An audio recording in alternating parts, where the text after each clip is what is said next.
And one of the things that really has impressed me is, I'll be honest with you, when I went in, I thought, okay, we're going to look at what do we need to build and where do we build it? That's all we're going to do. And really, with the consultant we're working with and the task force, they really have dug in, looking at a lot of data, and nothing's off the table. They've been being really creative on how can we address and solve, accomplish those three goals. And so they've been looking at anything from building new buildings to looking at some of our current sites. And some of our smaller elementaries are not as efficient as if you had a larger elementary. And I understand the value of having a smaller elementary, but when you're looking at trying to be more efficient in your operating costs, you might want to increase the capacity at schools. So they been looking at, can we increase the capacity at, for example, at Bishop Elementary,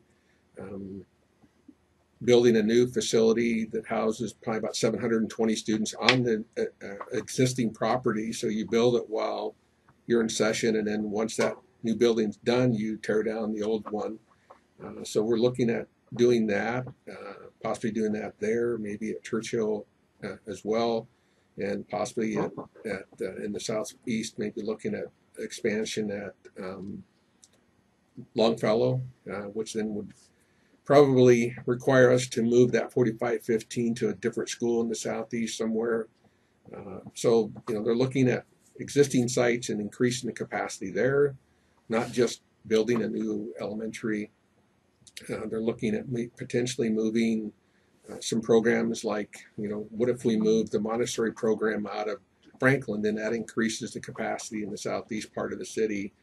And could we then maybe move that program to Hoover Elementary, turn Churchill into a K-5 building and increase its capacity in the northeast. So they're really being very creative and looking at a variety of different options, not just, okay, where do we build a new elementary or a new middle school? So they've been looking at a lot of that information, and then if we did that, how would you redraw the boundaries and increase walking in all of those zones, and trying to balance out our diversity across the system as well.